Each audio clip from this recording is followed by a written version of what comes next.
किसान तीनों बॉर्डरों पे बैठा है। ये मुट्ठी भर किसान कह देते हैं। मुट्ठी भर किसान तो भट्टा पार्सल में भी बैठा था, जिसने देश का भूमि अधिग्रहण 100-125 साल पुराना भूमि अधिग्रहण नियम भट्टा पार्सल से बदला गया। 2013 भूमि अधिग्रहण नियम नया आया। मैं ये कह रहा हूँ, अंधे को दो आंख चाहिए जी। ये जो 3 कृषि कानून कोविड के समय पे आपातकाल में एकदम आए, मोदी जी ने ताली पीटने को कहा, हमने ताली पीटी, छाती पीटने को कहा, छाती पीटी, और दीपक जलाने को कहा, दीपक जलाया। देश को लॉकडाउन करने के लिए कहा, लॉकडाउन किया। देश को स्टे करने के लिए कहा, जनता कर्फ्यू हमने लगाया। और मोदी जी ये सोचने लगे कि तुम कुछ भी करते रहो, उनको बुद्धि रोग हो जाए या वो कोई भी काला कानून हमारे ऊपर थोप दे। ये निवाला, ये टुकड़ों में ऐसे बट करके उद्योगपति की कारपोरेट घराने की तिजोरी में ना बंद हो जाए निवाला। ये लड़ाई उसकी है, इस निवाले की लड़ाई है, उपभोक्ता की भी लड़ाई है। जो सारा गल्ला ये देश के कारपोरेट घराने खरीद के अपनी तिजोरी में बंद कर लेंगे और अपने हिसाब से अपने रेट पे उपभोक्ता को बेचेंगे, उसकी भी लड़ाई है। ये मजदूर की भी लड़ाई है। मैं तो कह रहा था, माननीय राजनाथ जी सुलझे हुए नेता हैं, ठीक है। अगर उनको सरकार की तरफ से प्रतिनिधित्व तो मिल जाता और ये समस्या का शिवराज समाधान जी, हो क्या ये जाता। मांग आप लोगों ने कभी उठाई है? कई 11 तकरीबन दौर की बैठकें हुई हैं, तो क्या ये मांग आप लोगों की तरफ से नहीं उठाई गई? कौन सी?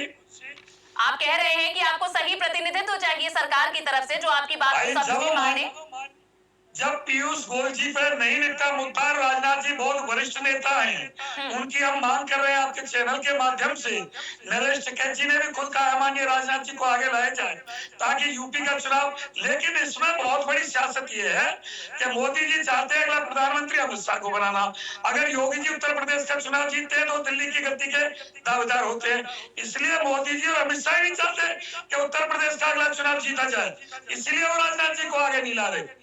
चलिए, ठीक है। तो जो समीकरण, जो बात आप कह रहे हैं, मैं आप कांग्रेस के और जो हमारे साथ आरएलडी के नेता हैं, आप लोगों से भी पूछना चाहती हूँ, क्या इसमें कोई आपको सियासी फायदा या नुकसान है जो बात कह रहे हैं इस वक्त? जावेद जी, आपसे आज इसका शायद बेहतर जवाब दे पाएंगे। आपने किया था शिवराज जी, जो बात शबनम जी कह रहे हैं कि हर जगह किसानों को मजबूत किया है और अब भी इन 3 कृषि कानूनों के माध्यम से भी मजबूती दी जा रही है, तो उस मजबूती को आखिर किसान संगठन ही स्वीकार क्यों नहीं कर रहे, जो शबनम जी भी बात कह रही हैं?